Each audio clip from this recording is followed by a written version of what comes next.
Então vamos lá, dando continuidade a esse seminário Vedas, aqui em observação ao Dia Mundial Vegano, seminário abolicionista, que a gente está procurando trazer reflexões, críticas e debate sobre a questão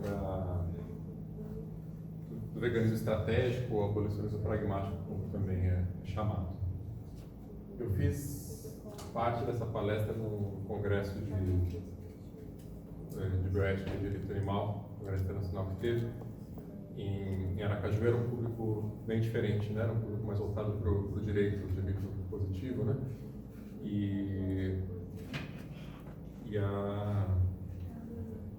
Ainda assim a receptividade foi interessante, mas era meio que um tema novo. Então estou interessado em ver o debate hoje, que a gente vai trazer depois, né?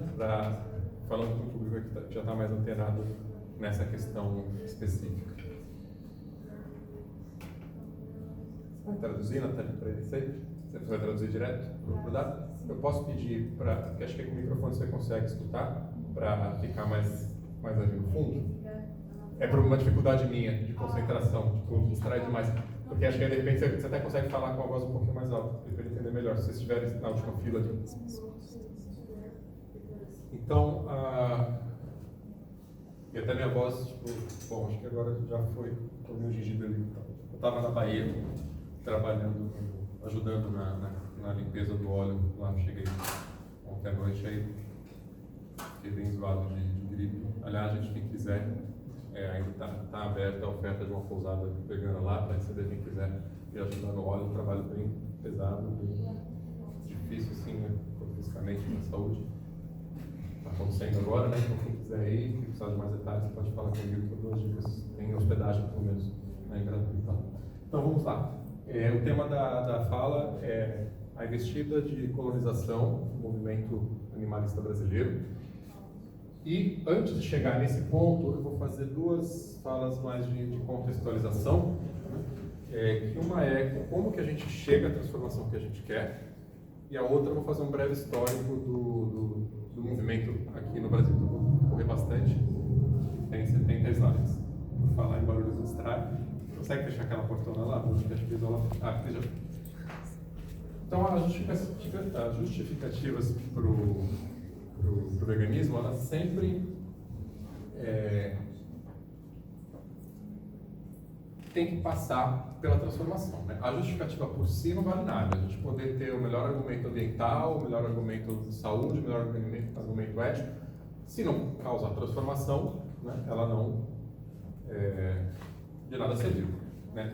Então ela tem que passar, ela tem que ser transmitida por um agente, no caso os ativistas, na maioria dos casos, pode ser a mídia, podem ser outros, né, eventuais, mas principalmente os ativistas, e isso tem que sensibilizar aquela pessoa e gerar uma transformação.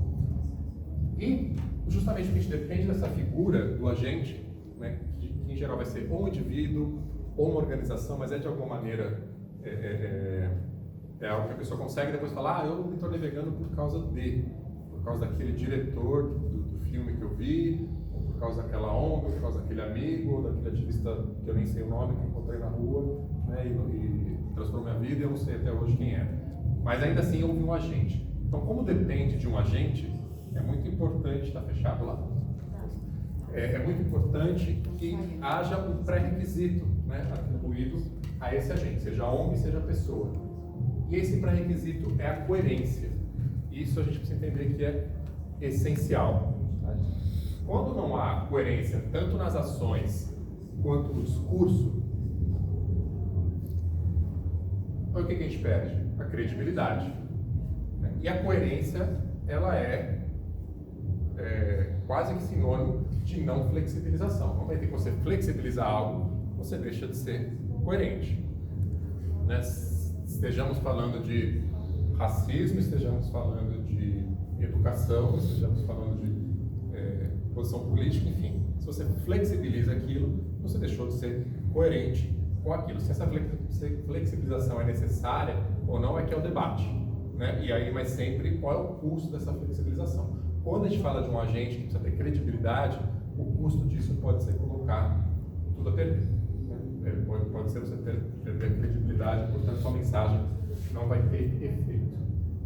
Entendeu? Agora eu estou falando mais perto, né? Então, vou me adiantar aqui. Então, o resumo disso que eu falei é isso aqui, né? A gente precisa de agentes, esses agentes precisam gerar transformação e a coerência é importante para a credibilidade. Então, vamos guardar isso para a parte que vai vir mais adiante aí na minha fala. Antes de chegar lá, eu quero fazer um breve apanhado do movimento brasileiro, do movimento pelos direitos dos animais aqui no Brasil. Eu quero fazer isso. São muitos slides, alguém pode mudar para mim, porque senão eu vou ficar o tempo todo. Fica aqui, pronto, chega.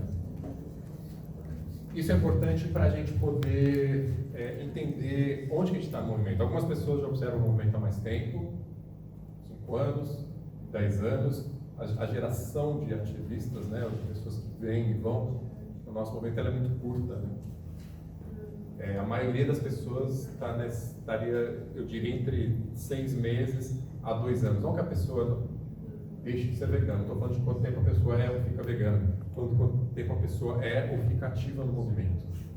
Tá? Então, 6 meses a 2 anos é o tempo de vida de uma geração de ativistas.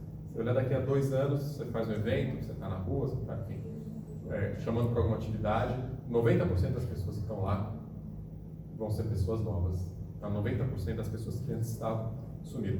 Então, essa contextualização, esse conhecimento, essa contextualização, ele é raro, por isso eu achei importante trazê-lo, para a gente poder entender o nosso movimento. O risco disso é porque se a pessoa chega num novo momento que, sei lá, o veganismo pragmático é o que está sendo falado, ela já chega no momento achando que é isso e achando que sempre foi assim. Porque ela vai ver aquilo que aparece mais no feed dela. Ela vai ver aquilo que os 2, 3 influencers que ela segue no YouTube estão falando. E aí fica essa impressão de que sempre foi assim.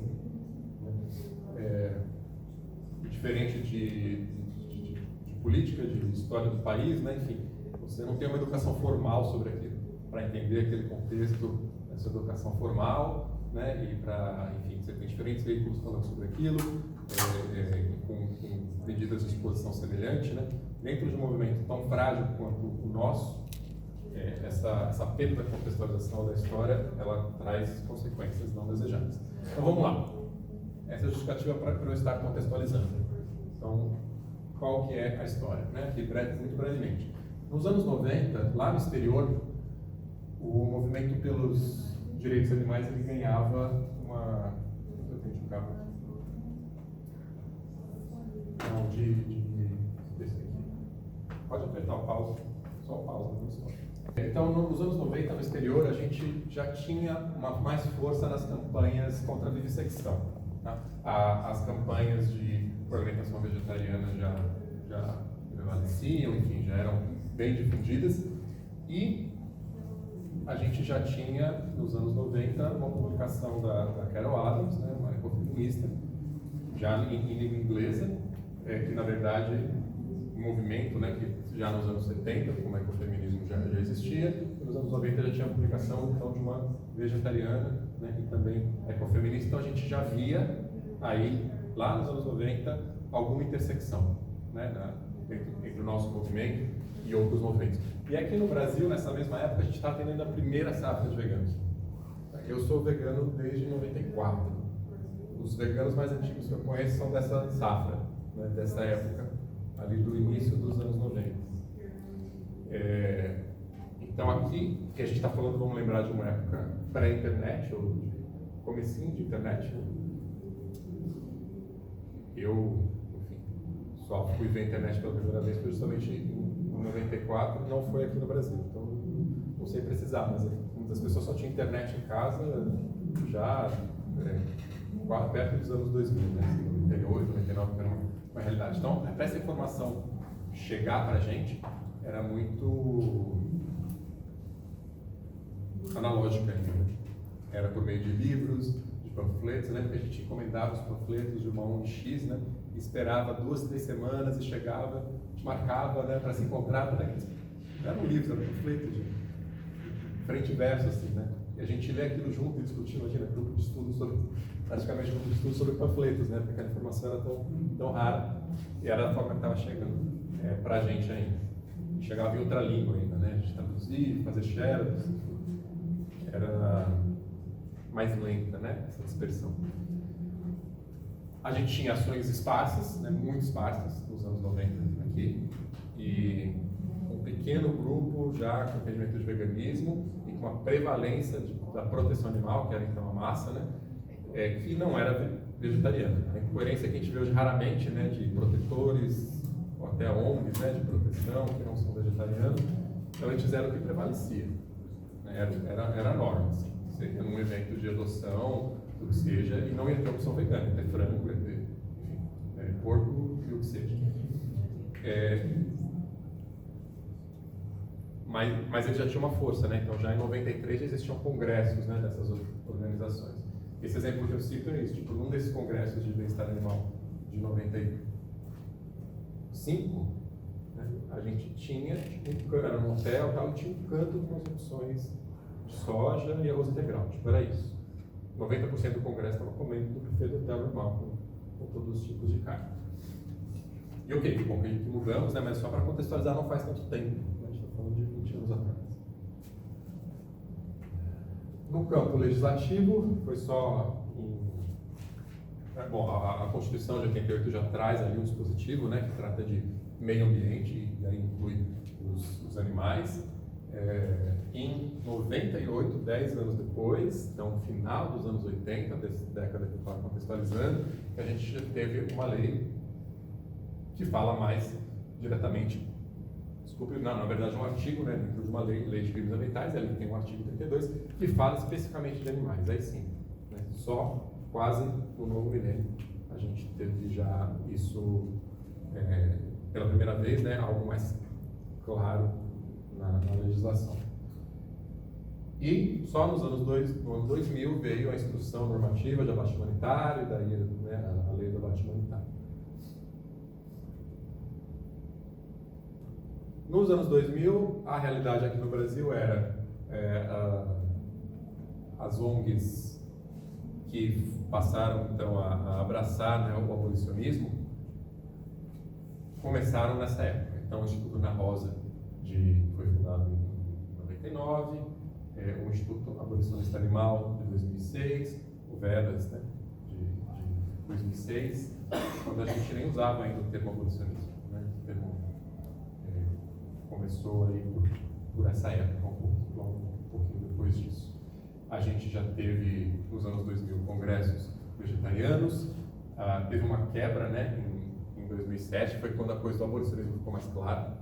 Então, até depois da fundação do VEDAS, uma quebra com a PETA, que era a referência. Né, e hoje, né, você vai ter sentimentos mistos em relação à PETA, essa ONG americana, mas antes era assim, tipo, qualquer coisa deles era comemorada. E realmente ninguém enxergava, não é que assim a maioria e tinha algumas vozes dissidentes, tipo, não, ninguém enxergava o sexismo, né, que tinha ali, e outros problemas, né, de conflito com outras lutas sociais que haviam. Mas uma vez que isso veio à tona, tipo, todo mundo sacou também muito rápido isso, quer dizer, todo mundo, né, alguns sacaram muito rápido isso, e para esses ficou muito claro, né, e romperam, né, com essa linha toda de trazer essa problemática, especialmente de sexismo, e depois foi ficando mais clara a flexibilidade, o bem-estarismo e tudo mais. Enquanto que no exterior já tinham grandes investigações, a gente estava acordando por algumas coisas, e lá, né, a gente já tinha nessa década grandes investigações acontecendo, porque o aparato tecnológico passou a permitir, e ao mesmo tempo leis repressivas sendo redigidas e aprovadas e colocadas em prática, porque o movimento já estava tão forte a ponto de já ter leis específicas para reprimir os ativistas. Então, eu cito a ETA, que foi nos Estados Unidos, né, a gente já tinha grupos sendo banidos, declarados terroristas ou criminosos, tanto nos Estados Unidos quanto na Inglaterra nessa época.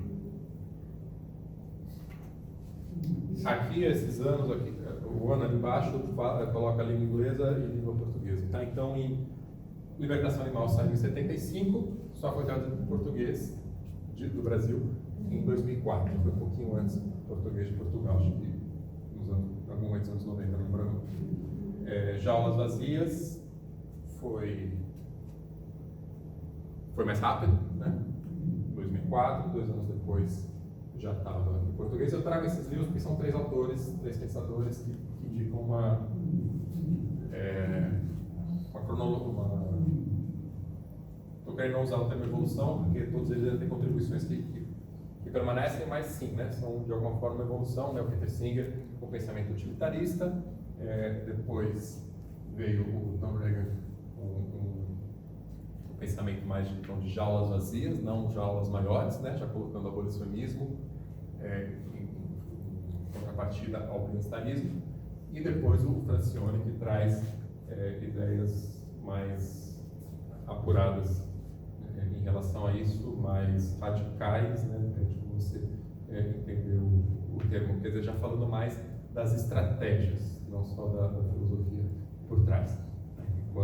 E vejam, então, que aqui já está mais próxima a tradução, né, de 2004 para 2006 do Tom Reagan, e ali já teve um tempo maior, mas quer dizer, já tinha, né, esse livro de introdução do Francione precede o Tom Reagan, mas só chegou em português muito tempo, não precede o Tom Reagan, precede essa obra, né, do Tom Reagan, chegou em português muito depois. Então, nos anos 2010, quando então a gente já tinha, né, essas obras, a última delas, né, traduzida, a gente já tinha aqui no Brasil uma consolidação sobre o entendimento de direitos animais. A gente já tinha eventos, né, de discussão, fóruns, enfim, como por exemplo o Encontro Nacional de Direitos Animais, de discussão sobre o movimento local, né, brasileiro de direitos animais, o primeiro ainda organizado pelo Federação em 2008. A gente já tinha grupos que se posicionavam claramente como abolicionistas, e o debate bem-estarismo versus abolicionismo já estava bem consolidado, né, estabelecido. As pessoas já não se confundiam. E, por incrível que pareça, hoje em dia as pessoas voltam a se confundir. Na verdade, não é tão incrível assim, eu vou mostrar mais adiante. A tentativa é justamente essa, né, de voltar a confundir os termos. Né? Mas no início, ali pelos anos 2010, início daquela década, ou dessa década, a gente já tinha uma clareza dessa separação. E aí, de 2016, 2017, isso volta a se confundir novamente. Sobre isso, pode voltar os slides? Bom, então a gente vê também o que aconteceu nos anos 90. Nos anos 90, o termo direitos animais passou a ser apropriado pelos bem-estaristas. Direitos animais era o que hoje a gente chama de abolicionismo, ou já nem é mais, porque agora está abolicionismo pragmático. Né? Então quem chegou hoje já não entende mais o que é abolicionismo, só pelo termo.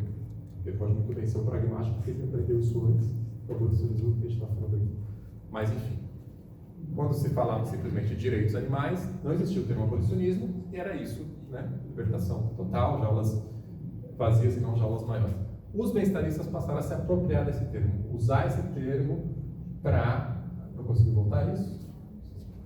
Peraí, passaram a usar esse termo, direitos animais, para aquilo que era, na verdade, bem-estarismo. E aí veio o termo abolicionismo. Bom, resumidamente, para quem não sabe, né, abolicionismo é aquele que quer a abolição da exploração animal, bem-estarismo é aquele que acredita que com pequenos passos a gente chega lá. Então, se hoje a gente pode colocar um animal numa jaula maior, que bom, esse animal vai ter uma vida mais confortável, até que finalmente a gente possa chegar à libertação. O abolicionista vai entender que isso é um atraso, porque as pessoas aí ficam confortáveis nesse lugar de alguma coisa está sendo feita, né?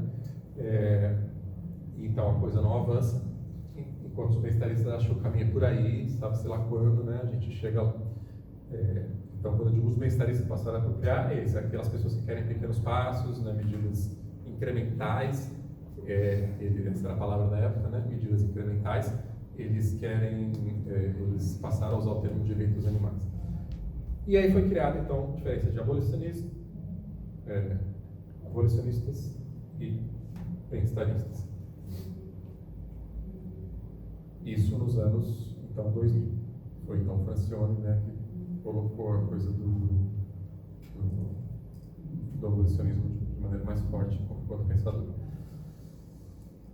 E usando esse termo. Daí, o que a gente vê acontecendo agora é, da mesma forma, as pessoas, esse outro setor do movimento, sempre pode dizer que eles são do mesmo movimento, se apropriando do termo abolicionismo. Porque direitos animais começou a pegar bem lá nos anos 90. Proteção animal nem tanto, porque ela era limitada. Em vez de você melhorar na proteção animal e evoluir enquanto para se tornar aquilo que era visto como mais legal, você se apropria do termo. Não, mas a gente também é direitos animais. Direitos animais legal nós também somos, viu? E é distorce, você precisa criar um termo novo. Abolicionistas.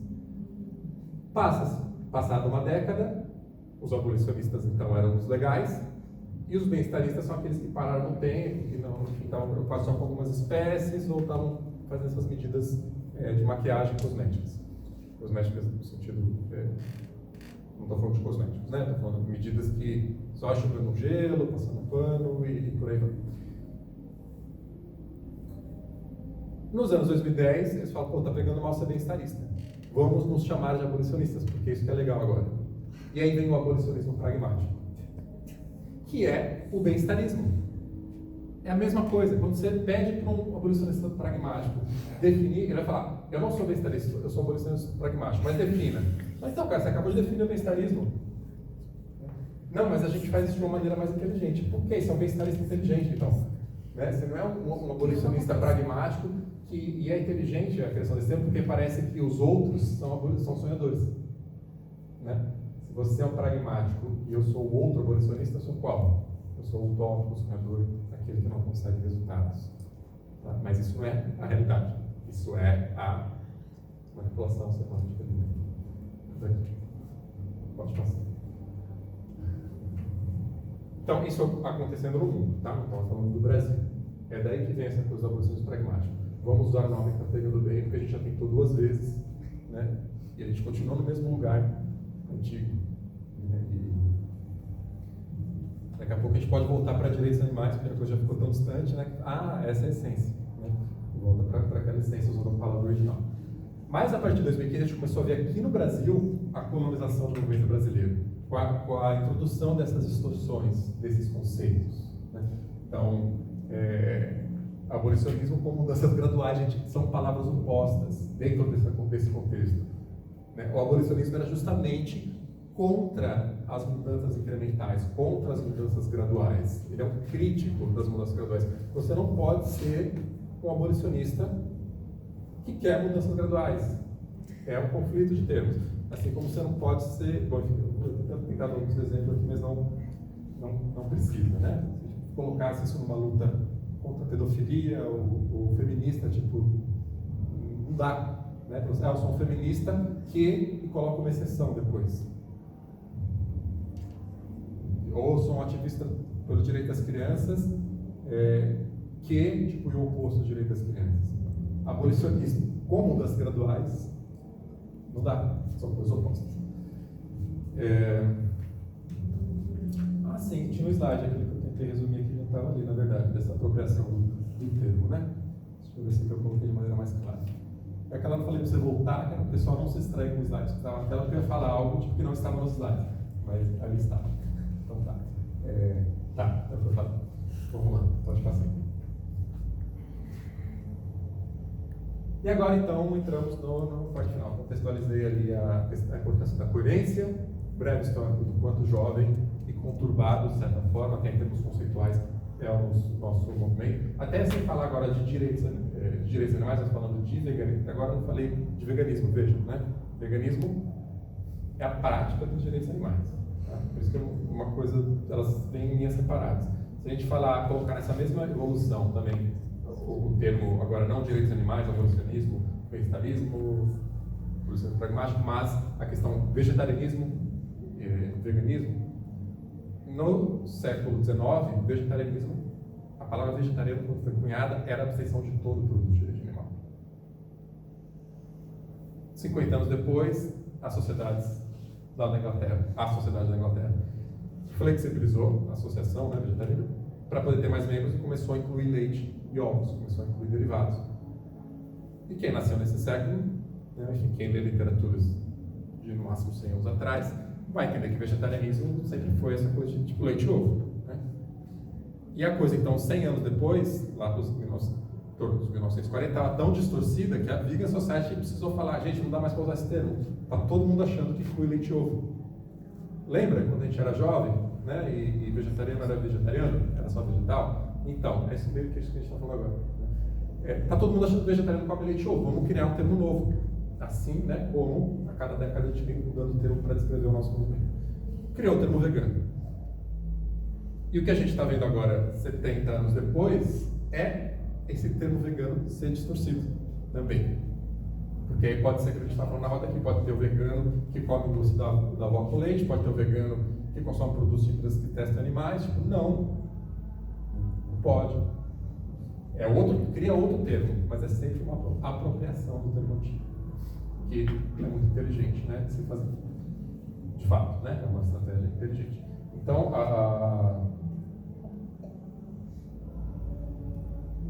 essa contextualização para a gente chegar nesse ponto aqui. Eu busco, vou lembrar qual vai passar. Sim, então vamos ver alguns exemplos de como isso se expressa no nosso movimento aqui, hoje, nos últimos 5 anos. Né? Então vamos lá, vamos ver esse exercício. 21 dias sem homofobia. Eu quero que vocês consigam ficar 3 semanas sem fazer piada homofóbica, sem torcer o nariz se você vê um casal homoafetivo trocando carinhos, e por aí vai, né? Vocês entenderam a ideia. Qual que é essa mensagem passa? Né? Tipo, que é muito difícil, porque é um desafio. Eu desafio vocês a não serem homofóbicos por 3 semanas. Não deve ser algo fácil, né? Porque afinal eu estou desafiando. Se você conseguir, você vai ganhar um parabéns, porque é um desafio. E tira completamente, né, a coisa da premissa moral, né, do contexto. Pode passar. E é isso que a gente faz no nosso movimento, né? Tipo, a gente lança, algumas organizações lançam, em parceria, esse desafio dos 21 dias sem carne. Tipo, você consegue fazer o esforço, o sacrifício, né, de ficar 3 semanas, não só passando, né, essa vontade, superando, né, essa vontade, como também respeitando alguém que deveria ser respeitado, independente de qualquer desafio. Uma mensagem subliminar ali. Pode passar. Então veja aí alguns materiais. Aí coloca isso no meio. E se a gente fizesse isso com um mês inteiro sem misoginia, ou um dia da semana sem estupro, né? Tipo, porque para as mulheres seria muito bom, modo ironia tá? Seria muito bom se vocês pudessem toda quarta-feira sair, tipo, tranquilas. Nesse dia, de repente, se você só tem um compromisso uma vez por semana, você justamente escolhe na quarta, porque você sabe que esse dia está de boa, porque existe um compromisso social, né, de na quarta-feira não haver essa violência. Qual a mensagem que eu estaria? Bom, primeiro, né, tipo, não resolve o problema de fato, que é onde você está tranquila no dia da semana, porque todo o resto, né, o problema é só sair na rua tranquilo, né, toda essa violência ela tem efeitos muito maiores do que só aquele momento de insegurança imediata. Então não tocou nisso, e está passando uma mensagem muito distorcida para a sociedade sobre o problema do estupro, né, se você fizer isso. Quinta-feira sem homicídio seguido de morte, né, enfim. Pode passar. E a gente faz isso no nosso movimento. Se a gente colocar isso no veganismo, seja um desafio, seja um dia da semana sem carne, a gente está colocando como algo que não é possível enquanto senso comum, enquanto algo natural, enquanto algo que você pode naturalizar sem esforço, né, no futuro, ainda que passe por um aprendizado. E é isso que a gente faz no nosso movimento. Tipo, isso seria inaceitável, seria tipo para apanhar, em termos argumentativos, né? Apanhar nesse sentido, de todas as organizações daquele movimento, se algum desses exemplos que eu coloquei, né, se isso acontecesse no movimento LGBT, no movimento feminista, tipo, não dá. E a gente aceita, e abraça, e promove isso. E aqueles que estão criticando são pessoas que estão criando desunião. Se o movimento LGBT criticasse aquela campanha hipotética que eu coloquei, a gente acusaria ele de estar criando desunião. Tipo, não, aquela ONG tem que ser criticada, aquela indivíduo ONG teve aquele momento que fez isso. E no nosso movimento isso passa, e passa porque tem essa imaturidade, porque tem essa confusão de conceitos, porque tem essa ideia de que isso não é um movimento por justiça social, mas sim é um movimento de paz, de fraternidade, ou sororidade, ou é um movimento de compaixão. Tipo, é tudo isso também, né? Mas não quer dizer que a gente tem que ficar preso aos limites que colocam. Um movimento que é um movimento tipo, por paz não pode usar de um discurso mais combativo, talvez sim, mas enfim. Se o movimento for sobre isso, né, for sobre comunicação não violenta, você não vai usar um discurso combativo, porque fica incompatível. Porque é o foco. Nosso foco não é esse, nosso foco é a libertação animal. E se a gente coloca assim, não, vamos atingir a libertação animal, mas sem brigar entre a gente. Tem algumas opiniões divergentes entre a gente, elas têm que ser criticadas. Não é brigar, é criticar, é expor a incoerência, é cobrar uma postura diferente. Quem está errado é quem está fazendo esse absurdo. E aí, enfim, vem a própria organização que lançou a campanha, né, que faz isso, mas aqui a gente vê como que o público entende, né, tipo, pela ilustração aqui. Então, ainda que não tenha sido a própria ONG que lançou a campanha que fez isso, mas isso é como o público está entendendo. Ele, mas será que o público entende a mensagem assim? Sim, olha que repercussões disso, né, onde a gente consegue ver uma ilustração de animais felizes porque é segunda-feira.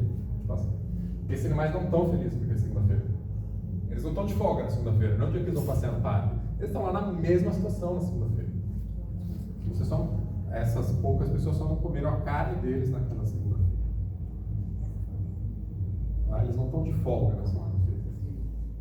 E mais importante, ainda que estivessem de folga na segunda-feira, no spa, o que seja, tipo, na terça, na quarta, na quinta, tipo, eles não estão.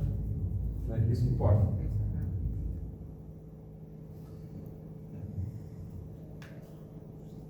E aí, isso lá pelos 2015, na verdade, 2013, acho que começou essa campanha no Brasil.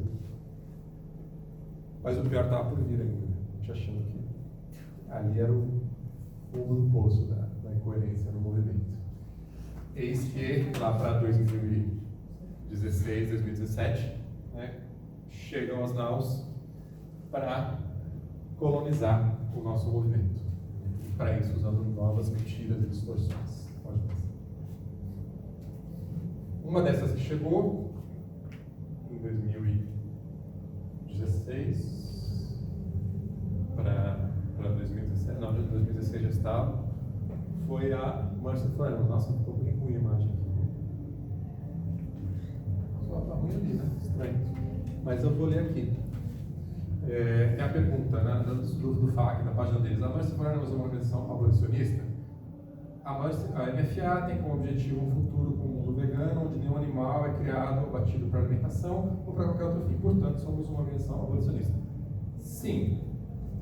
Essa fala de que o objetivo de que o mundo seja vegano e nenhum animal seja abatido ou para alimentar para qualquer outro fim, é sim a posição de uma ONG abolicionista. Está coerente a descrição com a conclusão. Portanto, somos uma ONG abolicionista.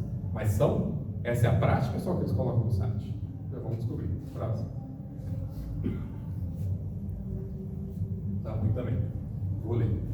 A Mercy for Animals é a favor do consumo de ovos de galinhas livres de gaiolas? Para ao menos... reticências, para ao menos reduzir o sofrimento de bilhões de animais que ainda são explorados, nós pressionamos empresas pela única coisa que elas estão dispostas a fazer agora: banir algumas das piores formas de crueldade animal, como as gaiolas em bateria.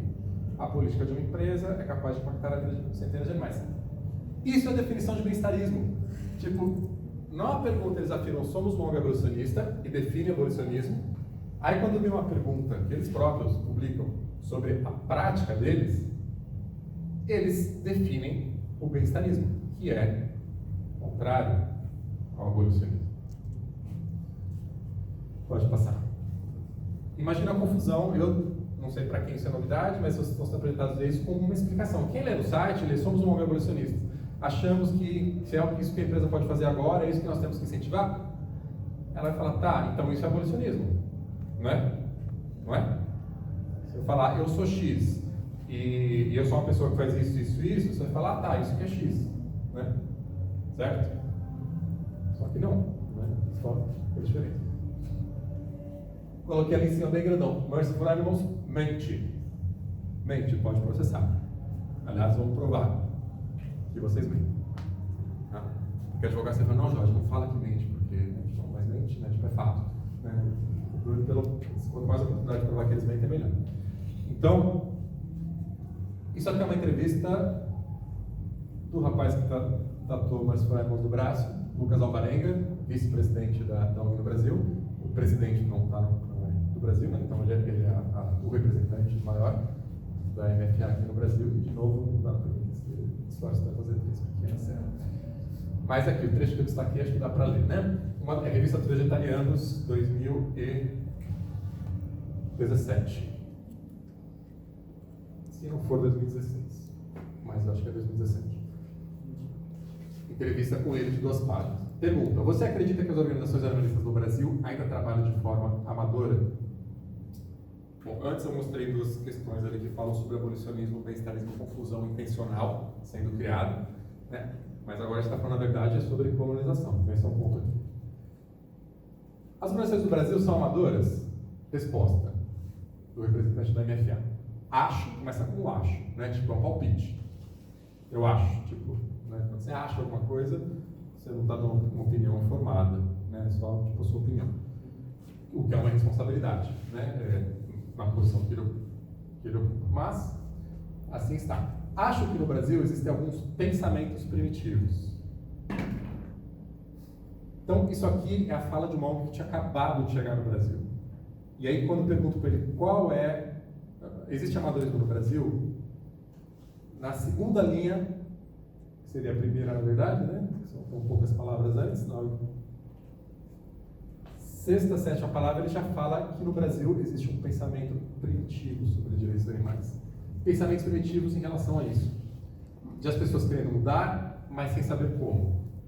Nosso movimento ele é primitivo e ele é desinformado ou desorientado, porque a gente não sabe como aqui no Brasil. Isso é o representante do colonizador falando. Alguns... uma entrevista escrita, a pessoa teve tempo de pensar, né? Eu já conto porque eu sempre escrito.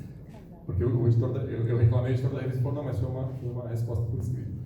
Não tem como, tipo, ter do erro. Porque tem um erro bem crasso a seguir. Alguns diretores da MFA falam que a situação do movimento vegano no Brasil é equivalente ao movimento vegano do Baraqui. Porque tem um outro ponto, tem muitas pérolas na frase. Alguns diretores da MFA, ou seja, que estão no exterior, e que não fazem parte do movimento brasileiro, não só não fazem parte ativa, mas não participaram em nenhum momento. Eles não vieram no encontro de direitos animais do Brasil, não vieram no congresso no Brasil. Eles olham de fora, sei lá como, né? Sei lá por qual via, mas é pouco para você ter uma opinião como essa. Então, eu como gringo, acho que aqui o movimento é primitivo e desorientado. E tem outros gringos que mandam em mim, que dizem que o movimento vegano no Brasil é igual ao que era nos Estados Unidos há 2 décadas atrás. Tipo, é ou não é uma postura de um colonizador? Você olha como primitivo, acredita que seja primitivo, parte da premissa de que são mal informados ou desorientados, e pega uma autoridade estrangeira para dizer o que eles sabem ou não. Se eles sabem o que eles estão comendo naquela tribo, se eles deveriam estar vestidos ou usando roupas ou não, se eles deveriam começar a mudar o hábito de higiene e a língua, enfim. Isso é o que o colonizador faz. né? É o que fazia há milênios atrás, ou 5 séculos atrás, e é o que os colonizadores ainda fazem hoje.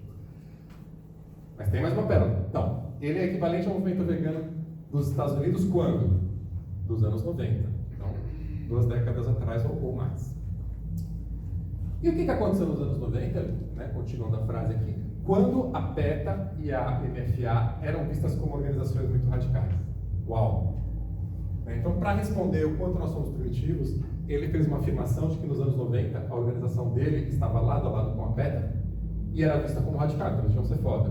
Radical sendo bom ou não, enfim, mas você tinha uma notoriedade, um valor de radical, porque tinham alguma exponência, tinham alguma importância. Né?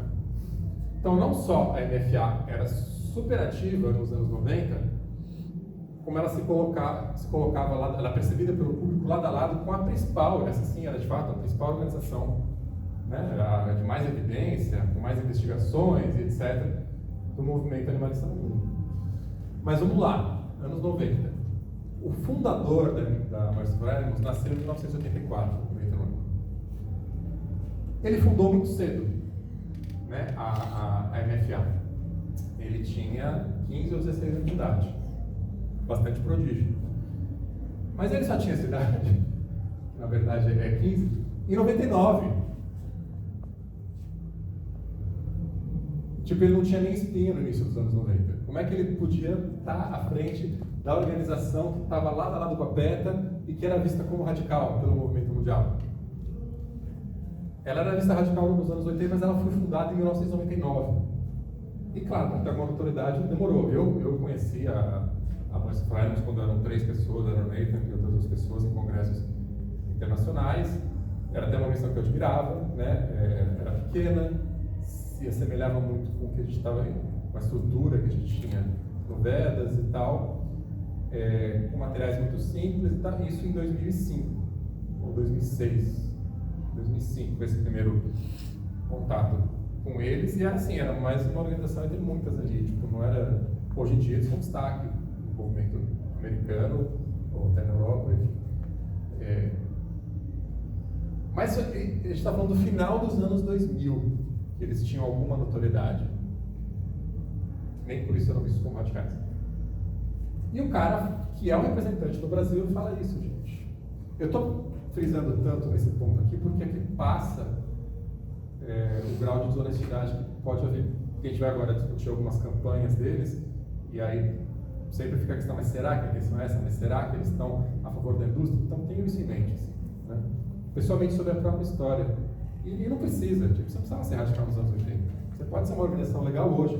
Agora, se você quiser falar em números e abrangência, e quantos países estão presentes, e resultados de investigações, de brigas legais, você precisa ter muito currículo. Não precisa mentir. Então veja aí, né? Mentira e colonização. Sim, pode passar. Eu lembro que eu pus depois. Mas pode voltar. Eu escrevi para o editor da revista. Falei, cara, tipo, tem um erro aqui, e não é opinião. Porque, sim, ali em cima, né? Veja lá de novo, né? A March for Animals é uma aspas dele. A March for Animals é uma organização abolicionista e vegana. Não é, por definição, nem abolicionista nem vegana. Eu escrevi para o Marco Clivati, o editor, falei, Marco, tem um erro aqui. Eles não são nem abolicionistas nem veganos, mas na distorção que existe hoje em dia, isso pode ser debatido, talvez. Pode achar que tem que debater o que é abolicionista e o que é vegano. Mas cronologia e certidão de nascimento não se debate. Tipo, a informação está errada. Né? Ele falou, eu não posso corrigir porque foi uma entrevista feita por escrito e a gente simplesmente publicou. Né? O que eu posso fazer é te entrevistar também para falar sobre abolicionismo. Eu falei, topo. E aí eu vou poder contar como o Vedas, durante a época da ditadura militar, na época que Dilma era presidente, né, levava marmita vegana para Dilma na cadeia. Porque a Dilma, você sabe, né, tipo, já era vegana naquela época, já tinha, a gente já, inclusive, o Vedas já era uma ONG que fazia esse trabalho interseccional, né, enquanto uma ONG vegana e abolicionista, a gente, em solidariedade, né, à luta armada, a gente levava a marmita para presos políticos na cadeia. Você vai publicar se eu falar isso? Porque afinal vai ser uma entrevista escrita. Você vai colocar que o Vedas levava a marmita para Dilma na cadeia durante o período de regime militar? Aí eu topo a entrevista. Ele não respondeu. Mas enfim. Porque ele escreveu, tá errado, mas ele escreveu, então eu publiquei. Eu falei, então tá, então você escrever qualquer merda, você vai publicar também. Tipo, é só falar que tá valendo, tipo, não tem nenhuma responsabilidade editorial. Ou vai. E as campanhas, né? Vamos ver agora então as campanhas sobre galinhas criadas soltas. Então é essa foto das galinhas criadas em galpão, isso não pode ser visto como normal. Legal, né? De fato não pode. Faça uma doação para ajudar a acabar com a crueldade de fazer exploração. Aqui a gente já vê o logo novo deles, então são versões. Aquela mais antiga, né? Essa aqui já mais recente, desse último ano. Materiais muito bem desenvolvidos e mídias sociais que atingem muitas pessoas, que tem profissionais só trabalhando nisso. Nessa entrevista de 2017, ele fala que a Márcia Palermo já tinha 14 funcionários no Brasil e ia chegar a 20, não sei quanto, qualquer coisa assim. Tipo, não tem uma ONG de direitos dos animais aqui no Brasil que tem, tipo, 10 funcionários. Ou meia dúzia. A SBT tem algum meio de direitos dos animais, é proto-vegetariano, mas enfim. Tipo, eles já chegam, no ano que eles chegam já tem 14 funcionários. Né, para poder trabalhar esse tipo de coisa, mas para fazer o quê com esse dinheiro? Então isso aqui é legal, tipo, poderia ser um cartaz do Vélez. Né? Ok, mas qual que é a prática? Isso é o que eles usam para ganhar, para receber doação. Mas o que eles fazem de fato, enquanto ações? Está em concordância com isso? Um diretor da Mercy for Animals, de algum lugar da Europa que eu não lembro agora, que é o diretor da Organização Mundial, né? Afirma que o combate humanitário é uma ideia interessante. Então, eles são a favor, dentro de algumas circunstâncias, ao abate humanitário. Esse emoticon do what the fuck assim, vai aparecer bastante nessa palestra.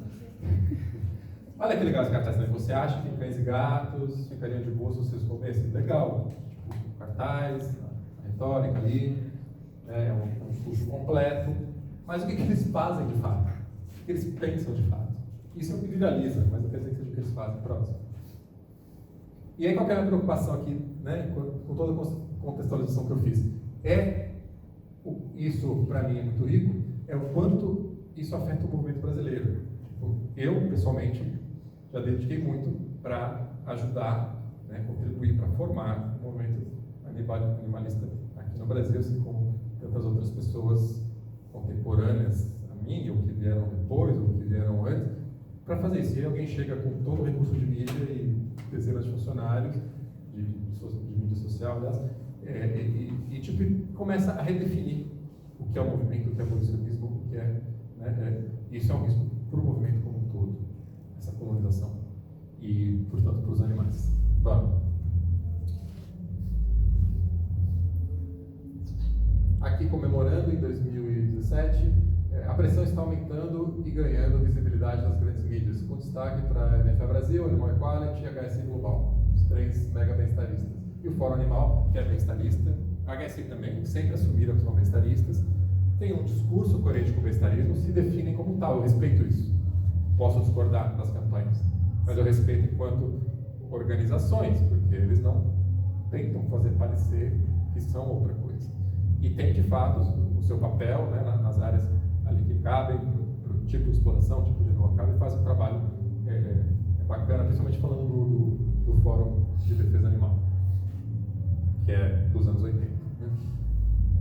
E nem tanto da HSI, mas, enfim. A novidade é a MFA e o Animal Equality. Estou aqui comemorando isso. Então, o que ele estava comemorando aqui exatamente? É que, isso aqui é abolicionismo, não só está comemorando que uma rede de supermercados vai parar de usar galinhas criadas em gaiolas, e apenas as criadas em gaiolas, como eles estão comemorando que eles só se comprometeram a fazer isso só 9 anos depois. Só em 2025. Tipo, e não é um compromisso assim sujeito à multa. Não é um TAC, né? Não é um instrumento legal. Do tipo, a gente vai parar em 2005, senão, a partir de então, sujeito a multa diária de 10 mil reais para cada dia que a gente... Tipo, não. É um ato público, oportunidade ali midiática, de fala, não, a gente vai mudar, a gente só precisa de um tempo para se ajustar. Em 2025 a gente vai parar de usar isso. Pô, você não precisa de 9 anos para ajustar, né, o seu fornecedor. Mas enfim, a gente vai parar logo menos, ou logo daqui a bem mais, e enquanto isso vai contar para todo mundo o quanto a gente é legal. E é o que eles estão fazendo. Promovendo, falando, ó, essa empresa, gente, né, o Burger King, o Walmart, o Pão de Açúcar, eles são uma empresa bacana. Eles só vão explorar as galinhas criadas em gaiola por mais 8 anos. E daqui a 8 anos eles vão mudar para as galinhas que são criadas em galpões. Só, também não vão parar de explorar galinhas. Então, vamos prestigiar essas empresas. Vamos colocar o nome deles nas redes sociais com hashtag positivo. Quando chegar 2025, tipo, eles podem falar, não vai rolar, por isso, isso e isso. Né? Ou pode ser muito bem, porque eles sabem que até lá a indústria já estava evoluindo para isso. Tipo, eles não fizeram nada demais. Inclusive vai ser mais barato esse tipo de criação, sei lá qual é o cálculo que eles fazem. Porque é muito tempo, né? Mas está ali usando.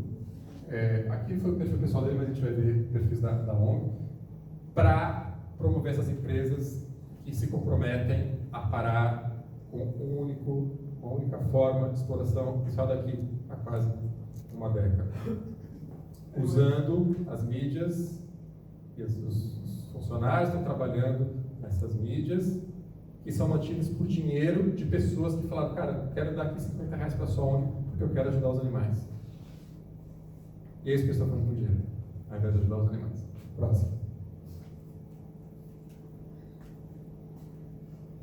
E aí começa a competição. Aí a Animal Quality também solta uma nota, né? Que em maio de 2017, firmando, né? O pé, tipo, foi antes, ou foi junto, foi na mesma época, tipo, não foi agora. A gente também começou uma campanha, blá blá blá, pedindo para essas empresas pararem de comprar ovos de galinhas, né? E lá estão as imagens que eles fizeram só. Você sabia que o Grupo Pão de Açúcar vende ovos de galinhas confinadas? Galinhas confinadas. Isso é bem-estarismo por definição. E essas ONGs se definem como abolicionistas, pragmáticos.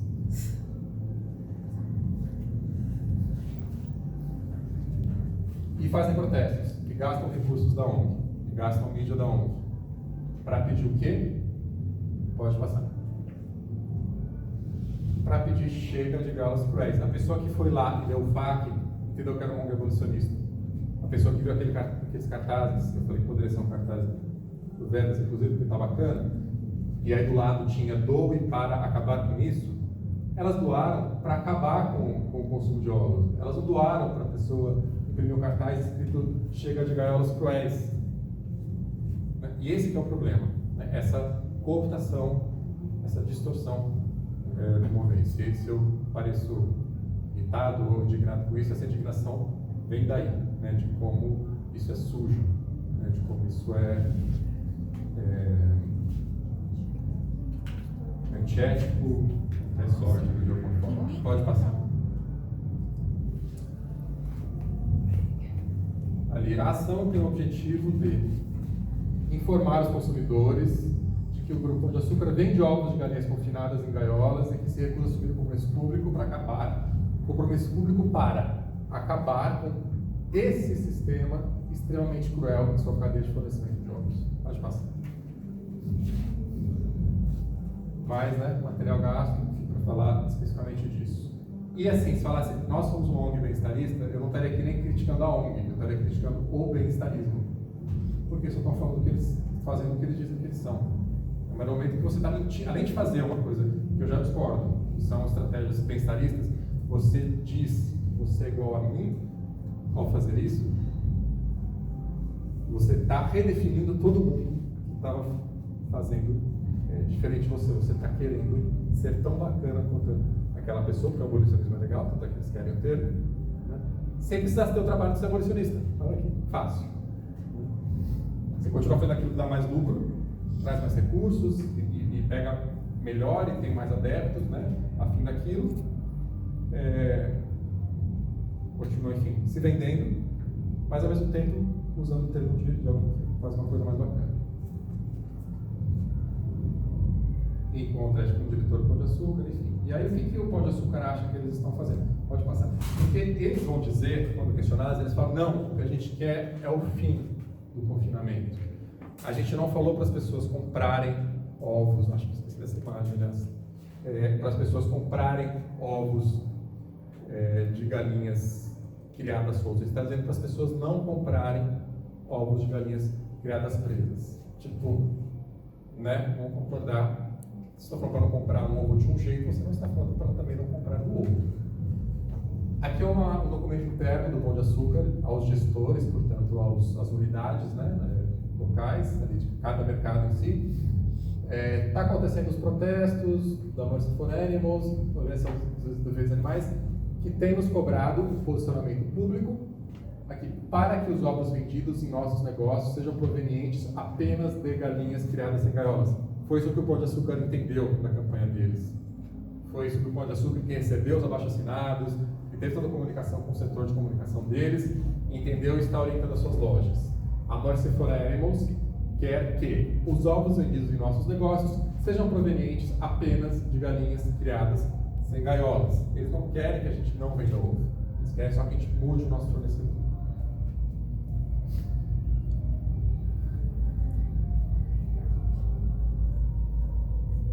Peça para o Walmart que pare de outra empresa, pare de apoiar a crueldade contra animais e compre apenas ovos de galinhas que não foram submetidas a gaiolas. Esse rapaz está ficando famoso, hein?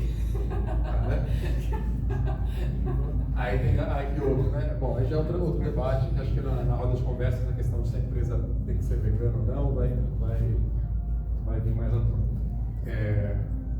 Mas essas são as distorções, né? Pode passar. Mas tudo bem, Jorge, você está aí enchendo o saco porque os caras estão querendo galinhas criadas, só ovos de galinhas criadas soltas, e na verdade, pode alguém aqui dizer, eu acho que realmente tem que ser incremental, que tem que ser passo a passo. Beleza, eu vou por um momento concordar com você,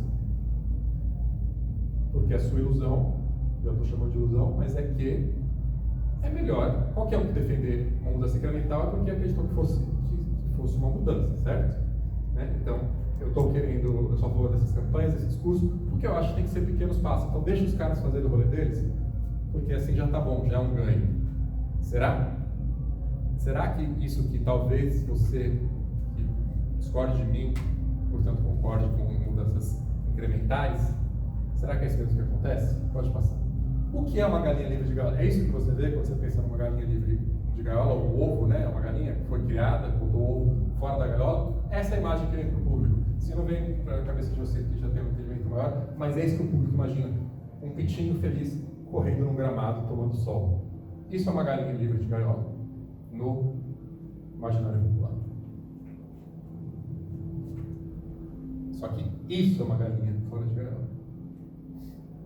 Todas essas fotos são de animais criados em galpão, cage-free, livres de gaiola. Vocês vão lembrar agora daquele cartaz que eu mostrei lá no início, da própria MFA? Eles colocaram uma foto de um galpão dizendo que isso tem que acabar. E lembra que eu falei que era o logotipo? Lembra que tinha o logotipo? E o logo novo aqui?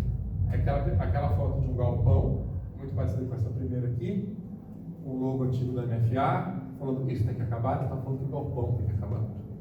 Cage free tem que acabar. Só que não, estão agora dizendo que só a gaiola tem que acabar. E vamos pedir, peça para o Pão de Açúcar comprar apenas ovos de galinhas criadas em galpões ou soltas. É a outra palavra para em galpão, solta é mais bonito, né? Então, sério, gente, todo aquele recurso era para pedir para o cara tirar a galinha de uma gaiola e colocar aqui, porque assim vai ser melhor para elas. E eu vou esperar 9 anos para você fazer isso, enquanto isso eu vou agradecer você publicamente. Leia a palavra nos meus lábios. Porra, né? Pode passar. Tá? Isso aqui é galinha livre de gaiola, tipo, são animais territoriais, são aves, eles não querem ficar grudados um com o outro desse jeito. Pode passar. É só que eles não quero. Tipo, não, eles ficam sob estresse, né? Não desempenham seus instintos básicos, seus comportamentos normais, né? Nesse grau de confinamento. Então, olha lá, o cima é com gaiola, e aquele de baixo é sem gaiola. Veja que elas podem pular para baixo, podem pular para cima, só não podem porque tanto embaixo quanto em cima está lotado. a grade ela é virtual. Tipo, eu não vou pular daqui, não vou sair daqui e andar ali, porque não tem onde andar. Né? Ela está confinada ali do mesmo jeito, apesar de não ter uma gaiola ali. Ela não pode ir para outro lugar. Se ela pular, ela vai ser bicada na hora que ela pular. E ela vai ser obrigada a atacar o outro quando ele pular para cima. Melhor que essa gaiola, será? Não sei. Porque assim as ondas estariam em conflito, mas não seria melhor o programa. Muito bem, então, isso posto, né, mais uma. Tentei aí esclarecer ou derrubar mais um mito, o que é o cage free. Agora nós vamos entender então por que é que organizações como a Mercy, e a gente vai ver que também Animal Equality, HSI e outras, defendem o fim apenas das galinhas criadas em gaiola. Esse link aqui é do site deles, ainda está no ar, site americano, da internacional, da organização global, né? E vocês vão ler nesse site uma publicação de 2014, que diz o seguinte. Vai parecer que eu não estou falando da mesma organização, mas se a gente voltar para 2014, o que a MFA fala sobre galinhas cage free, sobre ovos de galinhas criadas soltas? Nos Estados Unidos esse debate ele já era bem estabelecido, né, nos anos 2010, e então falava-se sobre o mito do cage free, ou o mito do humanitário, né, da criação humanitária, usava-se até uns símbolos, assim, alusões a unicórnios, né? Então galinhas unicórnios, né, sendo criadas soltas, porque era uma ilusão, né? Algo não factível. Então o mito do abate humanitário, por aí vai. E a MFA era uma das que aderia a isso, a denunciar para a população como é a maior falácia você falar de cage free. Então no site deles eles falavam aqui quais são os problemas com o cage free. Número 1, superpopulação. Número 2, mutilações dolorosas sem anestesia. Cage free também sofre isso, e a própria Mercy está contando pra gente. Número 4, maceradores. Pintinhos machos que não botam ovos vão para o macerador no primeiro dia de vida, também no cage free. Número 2, elas não têm acesso ao ar livre, são criadas soltas, não quer dizer que elas estão no sol na grama. Pode passar. Não sou eu dizendo, é a própria Mercy dizendo. Tinha um número 5 que eu não lembro qual era, mas tudo bem. Se em 2014 eles diziam isso, por que hoje elas estão na frente do Pão de Açúcar dizendo não compre ovos de galinhas em gaiola, apenas, mas que são de gaiola, ou seja, se não for de gaiola vai ser de galpão, gente, não vai ser do sítio do seu Zé. Que o Pão de Açúcar vai comprar da galinha que ele tem ali por acaso botar ovo. Tem que vir de um lugar ou de outro, vem da gaiola ou vem do galpão. Não tem outra opção. Para ter centenas de milhares de ovos todos os dias. E aí está a mágica, né? A Mercy for Animals recebeu $1 milhão, então seria hoje 4 milhões de reais, para fazer campanhas não veganas, para promover ovos de galinhas felizes ou de galinhas criadas soltas, fake news, coisas de sites que conspiram contra as organizações. Não, aí está aqui, me ajudar a lembrar de todos. A Mercy recebeu $1 milhão e cada uma das outras, Animal Equality, a HSI, Compassion in World Farming e a Human League, cada uma receberam $500 mil. Pode passar. Aí então, se a gente for no site da organização, do instituto que fez a doação, de quem que esse instituto recebe o dinheiro é outra questão, né? Mas um instituto doou e esse dinheiro vem carimbado. Não é assim, sua organização é muito legal, toma aqui o dinheiro, continua o trabalho. Não. Nome da organização Mercy for Animals, doação em fevereiro de 2016, $1 milhão, propósito. Então esse dinheiro ele vem carimbado, ele tem que ser usado com finalidade específica. Apoiar a MFA nas suas campanhas cage free em corporações, no caso Pão de Açúcar, Walmart, etc. Então esse dinheiro tem que ser usado em campanhas para grandes corporações pararem de comprar ovos de galinhas em gaiola. Animal Equality, agosto de 2016, $500 mil, $2 milhões. Propósito: apoiar a luta, enfim, as campanhas internacionais, nesse caso, veio mais bem definido, para acabar com o confinamento de galinhas que botam ovos. Então, para a Animal Equality, no caso, poder abrir um escritório no Brasil, em outros países que justamente nessa época eles começaram a abrir pelo mundo todo, foi quando ela expandiu para outros países. A Animal Equality começou na Espanha, eram 11 pessoas, as 11 foram presas. Se vocês pegarem publicações minhas dessa época, era também uma ONG que eu admirava. Tinha uma estrutura mais anarquista, mais horizontal, não que o delas tenha, né? Mas só para fazer o contraste do corporativismo que eles são hoje. Falei que eu não estou dizendo que eu admirava eles por isso, eu admiro isso também, mas eu via muitas semelhanças na forma de ativismo deles, né? Intervenção de protestos, estavam sendo perseguidos pelas autoridades locais,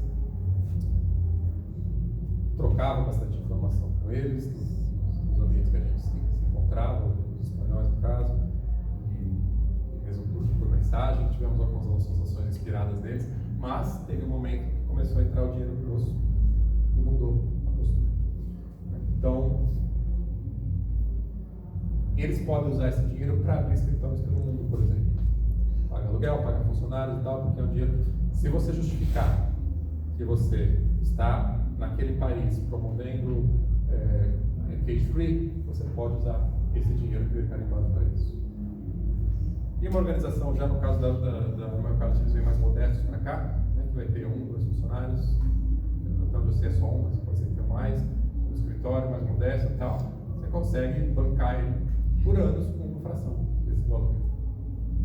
Então aí uma vez aqui, você tem que fazer esse trabalho, querendo ou não, ou querendo ou não, é só fazer, mas enfim, para poder usar esse dinheiro. Pode passar. Sim, e quem é que doou o dinheiro para eles? Foi essa tal de OPP.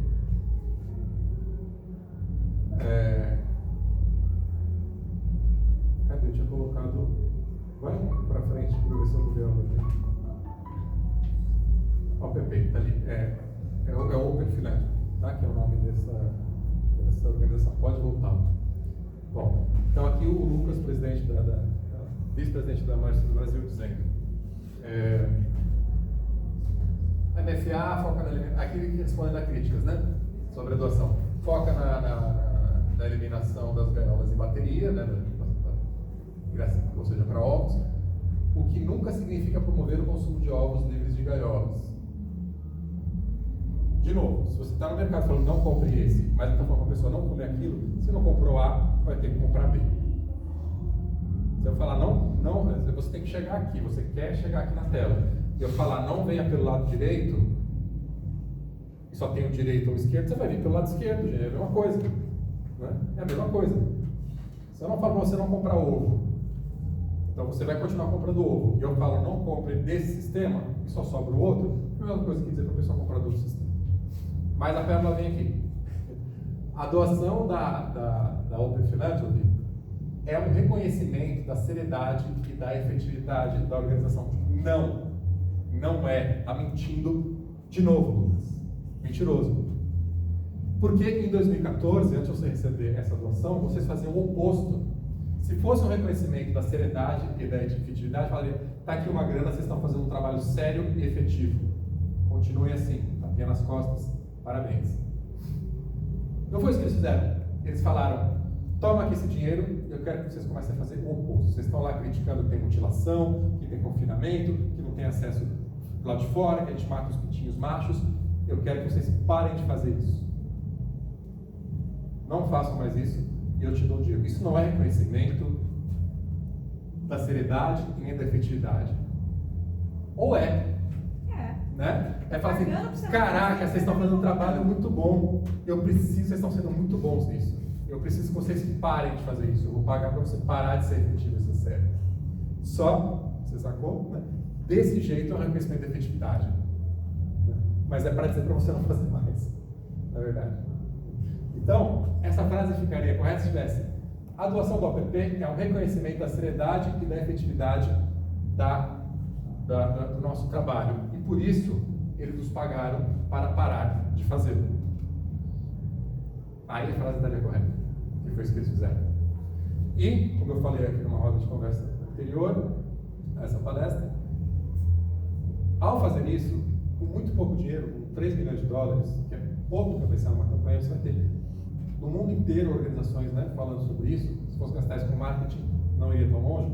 Você cala um crítico, essas organizações que lutavam contra não só se calaram, mas agora trabalham a favor, e trabalham a favor de graça, ou seja, usando mão de obra de voluntários, pelos quais essas ONGs não pagam, as empresas têm que pagar para fazer essa promoção, e usando do respaldo, né, dessas ONGs, o qual seria muito mais caro para você comprar, para você, enquanto empresa, parecer que o seu discurso é legítimo, teria que gastar muito mais dinheiro, porque se é uma ONG já consolidada falando isso, e você ainda usa a máquina que está recebendo doações pelos animais. Então, essas organizações, essas empresas que querem que eles façam isso, não tiveram que pagar escritórios e funcionários. Parte disso, do escritório, dos funcionários, da mídia deles, já está sendo paga com os R$50 do cara que falou, ó, sua organização continue firme e forte para ajudar os animais.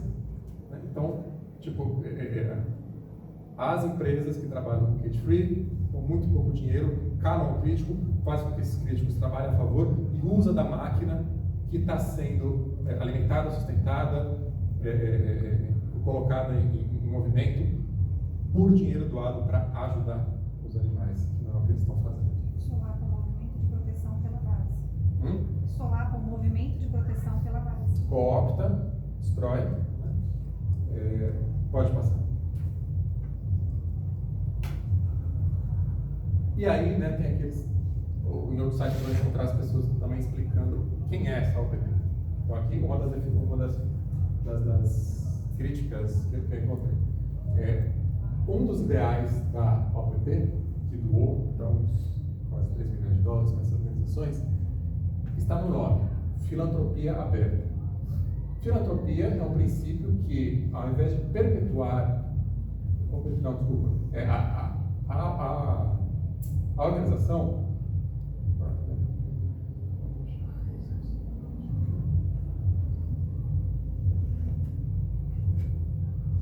Tá, assim, o conceito de filantropia aberta, que não é o nome da organização, mas o conceito de filantropia aberta é quando uma organização, um grupo, um movimento está deixando de maneira mais clara da onde veio o dinheiro e para onde ele vai. Então, vou ler literalmente aqui. Filantropia aberta é um princípio que, ao invés de perpetuar essa coisa escondida, né, da máquina do dinheiro sujo, que passa por tantas organizações através do mundo, né, a filantropia, então, é anunciada como aberta. Né, que é para justamente tirar esses questionamentos. Filantropia, mas o que será que tem por trás disso? E quando a gente fala de filantropia aberta, é porque então haveria mais transparência na origem e no propósito daquele dinheiro que é injetado em movimentos e organizações. Então eles já usam, né, um nome que tenta deixar a barra limpa. Se apropriaram do nome de filantropia aberta para fazer uma filantropia, na verdade, obscura. Pode ou também não? Rápido. Pode só obscurar, cara. Não, desculpa, Também não. eu fui junto. Obscuro. Qual que é a palavra, Júlia? Para aprender.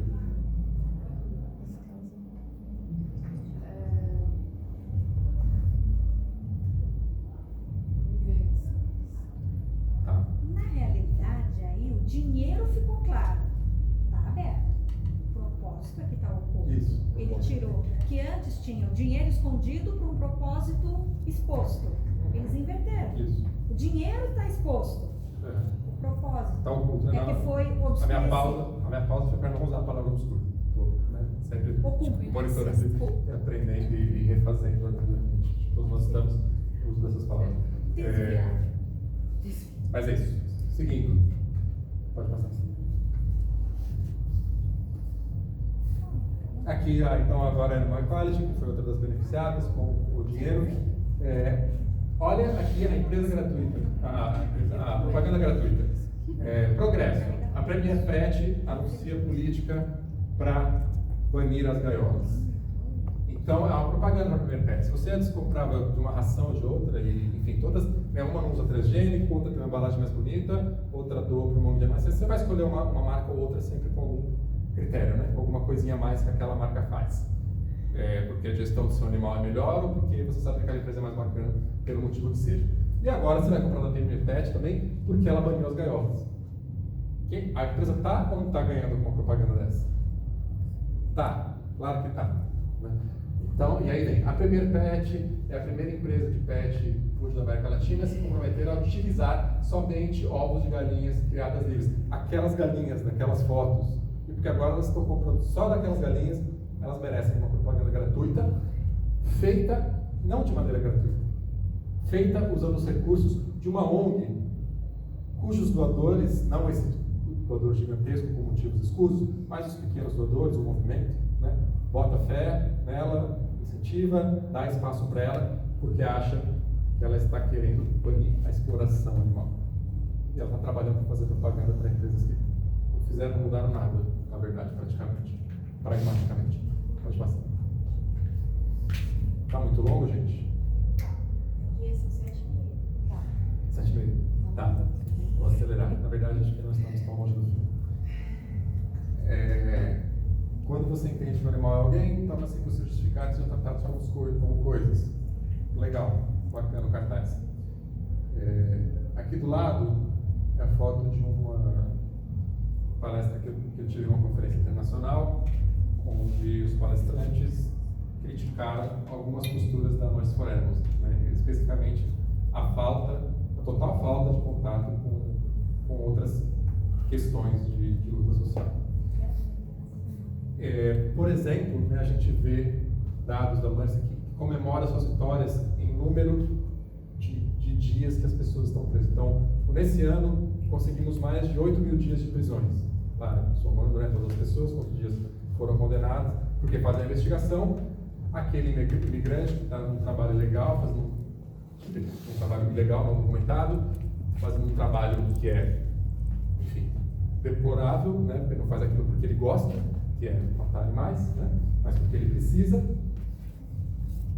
Foi pego pela investigação e agora está preso. E aí tem 5.000 horas, 8.000 horas, ou dias, tantos dias de pessoas que trabalham em matadouros presas.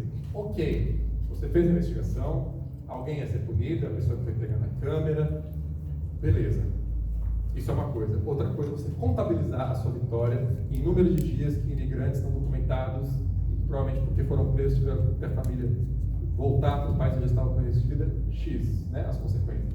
Não é assim que você contabiliza uma vitória dentro de um movimento social, gente.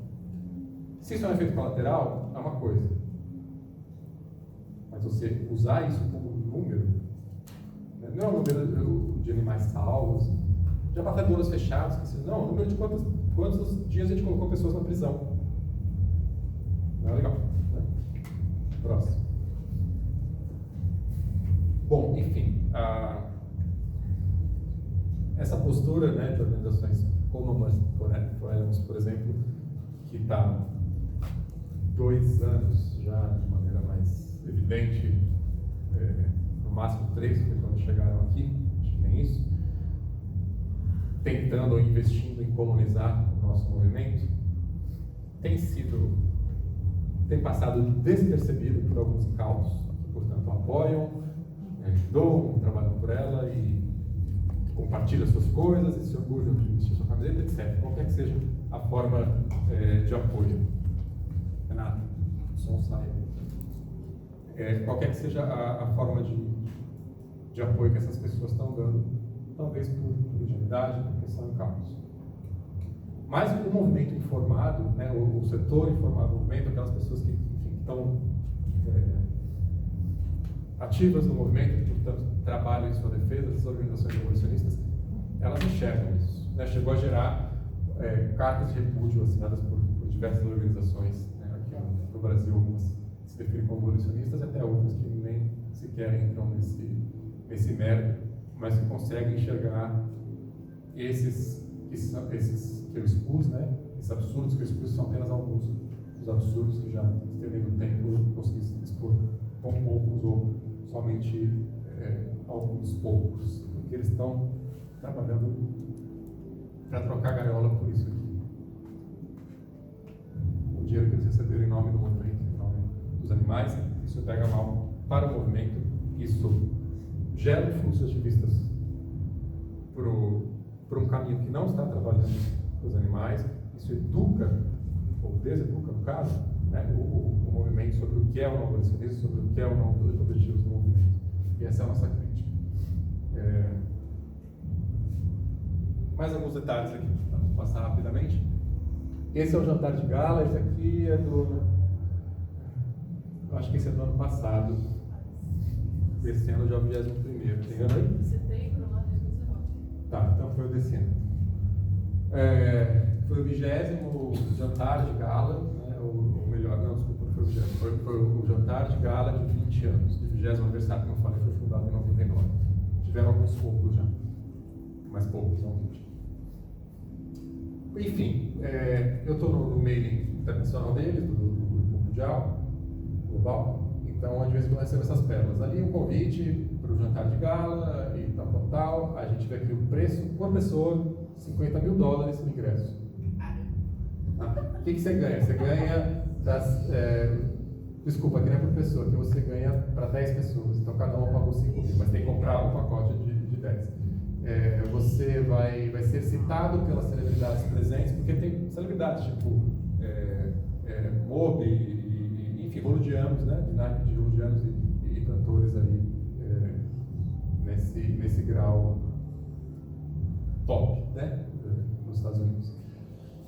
Mas então, se você pagar esse valor, você vai ser citado no microfone para as pessoas. Queremos agradecer ao fulano, né? Por estar aqui contribuindo com a gente. Sei lá, o Joaquim Phoenix falando isso. E você vai poder sentar na mesa na frente, se você desejar, a sua foto vai aparecer nas telas, blá blá blá. Então, vendo esses pacotes, né, que são para 10 pessoas, 50 mil, 30 mil, o 10 de 200 mil reais, 20 mil reais por pessoa. E ok, tipo, é ok isso? Se você vai usar esse dinheiro para os animais, você está sendo sincero no seu discurso, e tem gente querendo pagar por isso, beleza. O problema é você pedir 200 mil reais ou 20 mil reais por pessoa, dizendo que você trabalha para os animais, quando na verdade está trabalhando para que aumente o número de galinhas criadas em galpões, porque se vai ter menos na gaiola, vai ter mais nos galpões, ele não fez nada em relação àquelas que estavam nos galpões, e ainda está colonizando, portanto enfraquecendo movimentos locais, né, regionais ou em outros países, aí já não é legal. Porque as pessoas vão dar esse dinheiro achando que você está fazendo uma coisa e você está fazendo outra. E, nesse e-mail, então,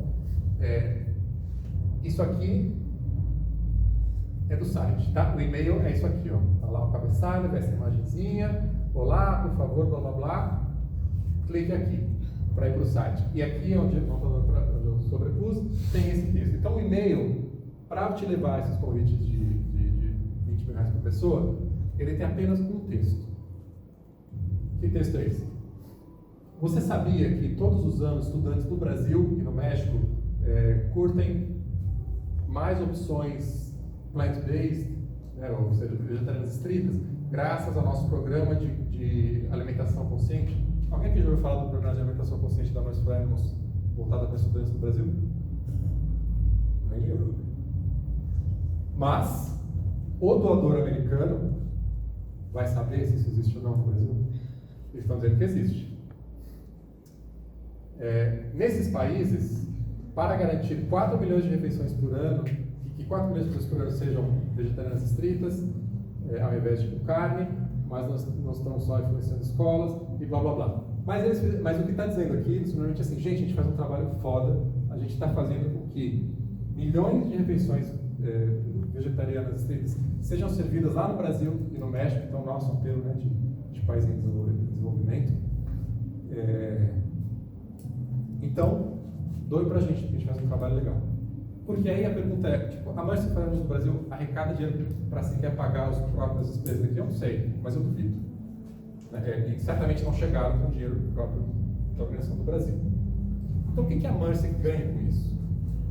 Qual o interesse deles estar aqui? Primeiro, esse dinheiro vem carimbado para fazer X. Então, eles precisam estar presentes usando aquele dinheiro. Então já saiu de graça. E no fim, eles não captam recurso aqui. Eles usam o trabalho que sequer pode ser verificado, ou talvez não exista, ou de qualquer maneira pode ser vendido de uma forma para alguém que está longe, para captar recurso posterior, para justificar, porque não se pode dizer que não, porque sim, para vender o ingresso para o jantar de gala de 20 anos, por preços que vão daqui para menos, mas que chegam a 20 mil reais por pessoa, se fizer a conta de verdade isso, eles tinham apenas um único parágrafo, que na primeira linha fala de Brasil e México, do trabalho deles no Brasil e no México. Só esse apelo que eles usaram para a pessoa clicar ali e comprar esses ingressos. Então eles ganham, sim, né? Não só desses doadores escusos, com motivos possivelmente escusos, mas também de doadores. Talvez porque foi um trabalho legal no Brasil também, eu estou aqui no Brasil, nunca vi esse trabalho específico aqui citado. Pode passar, acelerar. De novo, né? Cartaz legal, uma ONG que se identifica como abolicionista, falando Animal Equality. Bacana, imagine passar ele tendo uma gaiola, ok, esse cartaz. Mas aí vem a campanha, a tal, do Pão de Açúcar, que fala de ovos de galinhas confinadas. Então, esse é o discurso, e essa é a prática.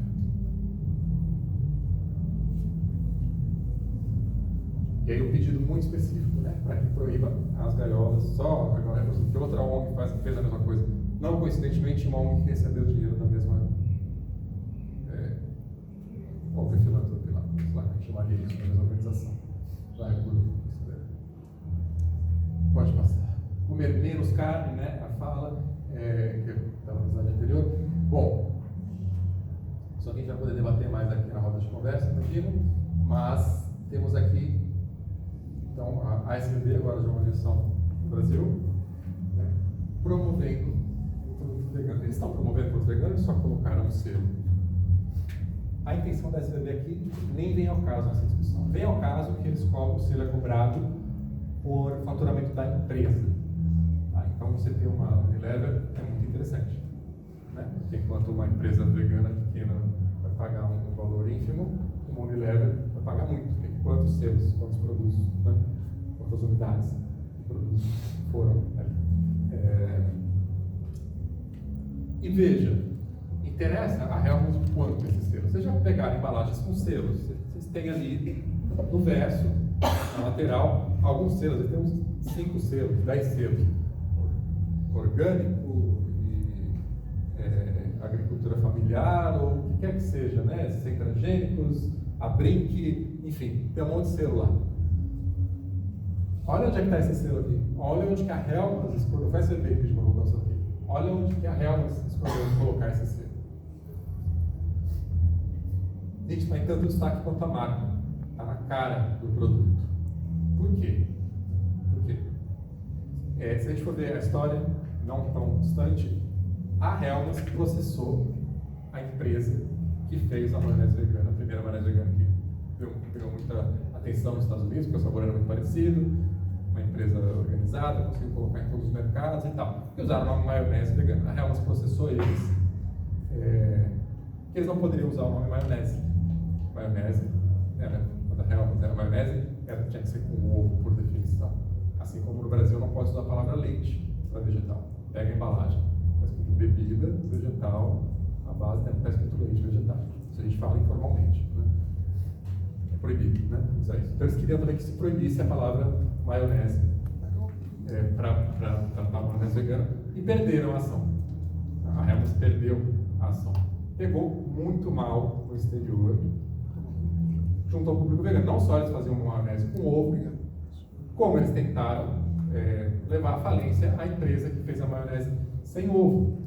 Então, agora eles precisam de muitos panos, muita gente passando o pano dele, para eles poderem ter a cara de pau, além de ser uma empresa que testa em animais, tal, também ser a empresa que tentou levar à falência uma empresa que fez uma maionese vegana, de agora fazer um produto vegano, de agora estampar vegana. Eles precisam que alguém assine embaixo.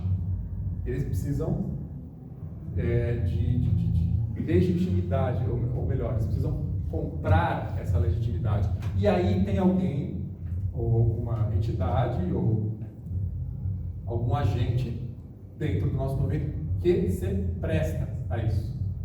Tá? É isso que a SLD faz. Ela se presta a colocar o seu selo num produto de uma empresa que testa animais e de uma empresa que ficou revoltadíssima quando alguém usou uma maionese, usou o termo maionese para um produto vegano. E agora tem a cara de pau de fazer isso, então precisa que alguém dê a eles legitimidade ou passe o pano.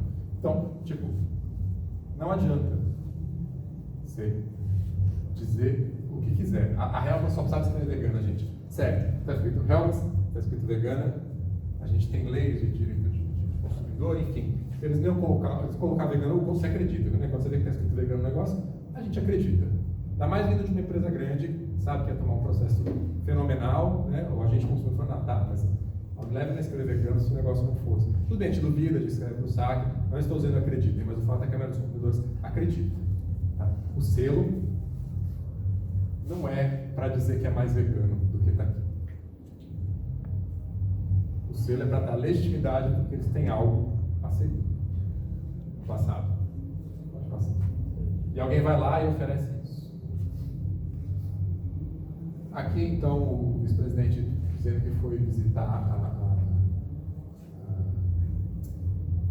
Não vamos nem entrar nisso que o tempo já deu, mas também vai ser outra história.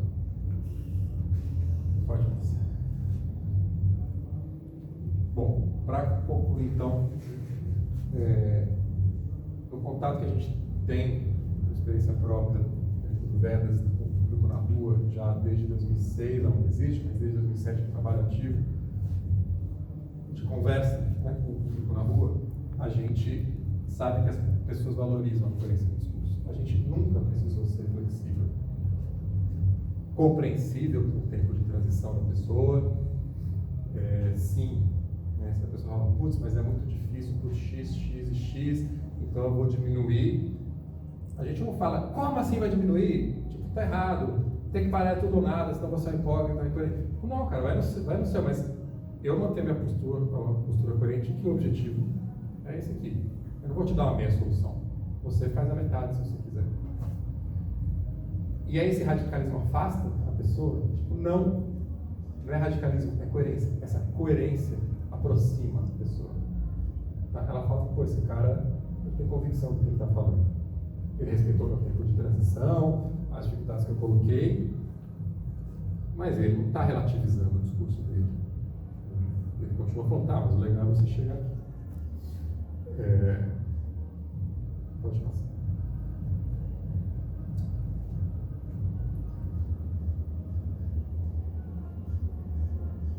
Então, voltando lá para o início, né, da coerência, ela é uma premissa. E essa premissa não só garante que o nosso interlocutor, que o público na rua, que o amigo no trabalho, que a mídia, quem quer que seja,